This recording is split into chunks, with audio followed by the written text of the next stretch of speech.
Hello வணக்கம், இது உங்கள் சிவி சொல்லணும். எப்படி இருக்கீங்க? இப்போ பார்த்தீங்கன்னா பயங்கரமான ஒரு டாஸ்க் போச்சு எப்பா.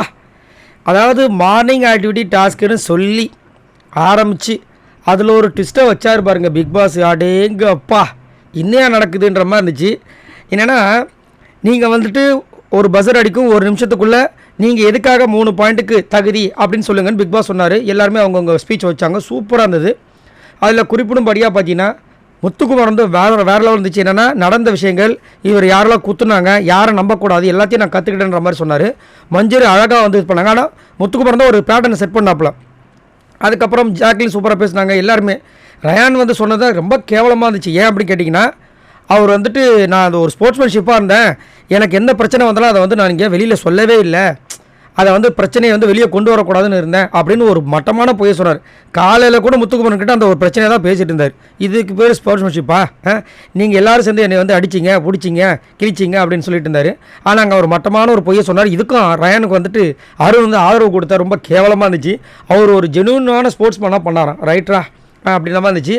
அதுக்கப்புறம் சரி, பிக் பாஸ் என்ன பண்ணுறாரு, இப்போ நீங்கள் வந்து யார் பெஸ்ட்டு ஸ்பீச்சுன்னு ஓட் பண்ணுங்கன்னு சொல்லிட்டாரு. எல்லாருக்கும் செம்ம கன்ஃபியூஷன் ஆயிடுச்சு. ஐயோ, வெறும் மார்னிங் ஆக்டிவிட்டி டாஸ்க்கு நினச்சா எப்படி பண்ணிட்டாங்கன்னு சொல்லிட்டு எல்லோரும் என்ன பண்ணுறாங்க, சரி வழக்கம்போல் ஆரம்பிப்புன்னு சொல்லிட்டு சௌந்தர்யா வந்து மஞ்சரியை சொல்கிறாங்க. எனக்கு முத்து பிடிச்சிருக்கு, ஆனால் பாடம் கீடம் சொன்னதுனால எனக்கு வந்து முத்துவோட மஞ்சரியோட ஸ்பீச் பிடிக்கணும்னு மஞ்சரியை சொன்னாங்க. ராணவ் வந்துட்டு விஷாலை சொன்னார். ஏன்னா எப்படியும் அதான் சொல்லுவார், ராணவ் வந்துட்டு விஷாலின் ஆரணும்னா சொல்லுவார், கரெக்டாக வந்து எதை சொல்லணுமோ அதை சொன்னார், வர குழக்கன்னு சொல்லலை அப்படின்ற மாதிரி சொன்னாப்புல. முத்து வந்து ஜாக்லின் சொன்னார். எனக்கு அப்புறம் நல்லா பேசுனது ஜாக்லின்னாரு. பவித்ரா வந்து சௌந்தர்யாவை சொன்னாங்க. என்னென்னா, எனக்கு இதுதான் வரும், அதாவது முதல் தெரியும் நம்மளுக்கு முத்து மஞ்சரி எப்படி பண்ணுறாங்கன்ட்டு. ஆனால் சௌந்தர்யா வந்து அதையும் தாண்டி அவங்களோட பெஸ்ட்டு காமிக்க நினச்சதுனால சௌந்தர்யாவுக்கு. ஜாக்லின் வந்து முத்துவை சொன்னாங்க. என்னென்னா, அந்த பேட்டர்னை செட் பண்ணாப்புல, அதே மாதிரி அந்த டைமுக்குள்ளே என்னென்ன விஷயங்களும் எல்லாத்தையும் செம்மையாக வந்து வச்சார் கடகடன்னு. அதில் நிறைய விஷயங்கள் அடங்கி இருந்துச்சு அப்படின்னு சொன்னாங்க. மஞ்சரி வந்துட்டு முத்துவை சொன்னாங்க, என்னை தாண்டி நான் முத்துவுக்கு நான் சொல்கிறேன்னு. அதுக்கப்புறம் விஷால் வந்துட்டு தீபக்கை சொன்னாப்புல.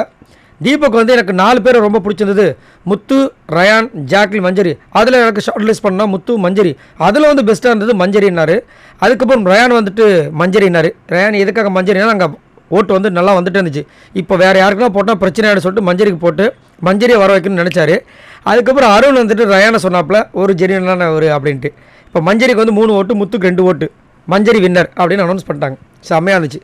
இப்போ பிக் பாஸ் வந்து அனௌன்ஸ் பண்ணுறாரு, நீங்கள் தான் டிசர்வ்னு உள்ளே இருக்கிற கண்டக்ட்ஸ் எல்லாமே சொல்லியிருக்காங்க, கங்க்ராட்ஸ் இங்கே வாங்கன்னு சொல்லிட்டு அந்த பிளாட்ஃபார்ம் நான் நிற்க வைக்கிறாரு. உங்களுக்கு இப்போ 3 பாயிண்ட்ஸ் அப்படின்னு சொன்னாலும் ரொம்ப தேங்க்ஸ் அப்படின்றாரு. ஆனால் இப்போ அந்த 3 பாயிண்ட்ஸ் நான் கொடுக்க போகிறது கிடையாதுன்றார். என்னங்க சொல்கிறீங்கன்னா, அந்த 3 பாயிண்ட்ஸை நீங்கள் ஆப்போசிட்லேருந்து பிடுங்க போகிறீங்கன்றார். அப்பா, எல்லாருக்கும் செம்ம பயங்கரமாக இருந்துச்சு. என்னடா சொல்கிறீங்க அப்படின்ற மாதிரி இருந்துச்சு. அதுக்கப்புறம் வந்துட்டு அப்படியே யோசிச்சுட்டு ஆரம்பிங்கன்னும் போது அவங்க டப்புன்னு ஒரு அடி அடித்தாங்க. என்னன்னா, ரயான், விஷால், ராணவ் இவங்க கிட்ட நான் பிடுங்குறேன், ஏன்னா அவங்க தான் டாப்பில் இருக்காங்கன்னு சொல்லிட்டு செம்மையாக ஒரு ட்விஸ்ட்டை கொடுத்தாங்க. இப்போ வந்து மஞ்சரி ஆல்ரெடி 1 பாயிண்டில் இருந்தாங்க, இப்போ 4 பாயிண்ட் ஆகிட்டாங்க. இப்போ எல்லா இடத்துலையும் வந்துட்டு இப்போது விஷால் வந்து இப்போ 6 பாயிண்ட் இருந்தார்னு நினைக்கிறேன், அவர் 5 point, Ryan 5 point, 4 point, Rana வந்து ஐ திங்க் 3 பாயிண்ட் சம்திங் இருந்தாப்புல. இப்போ அதுலேருந்து கம்மி ஆகிட்டாப்புல. வேறு லெவலில் இருந்துச்சு. ஸோ சூப்பர் மாதம் இருந்துச்சு. எல்லாருமே செம்ம ஷாக் ஆகிட்டாங்க. ஸோ இதை பற்றி சொல்லுங்கள். டிக்கெட்டு ஃபிலால் காலையிலேயே இப்படி வந்துட்டு ஒரு டாஸ்க் 3 4 வேறு லெவலில் இருந்துச்சு. செம்ம சம்பவம். மறக்காம கமெண்ட்ஸ் பண்ணுங்கள். இந்த மாதிரி லைவ் அப்டேட்ஸ் நிறைய காத்துட்டு இருக்கு. மறக்காம சப்ஸ்கிரைப் பண்ணுங்கள். பாய் நண்பர்களே.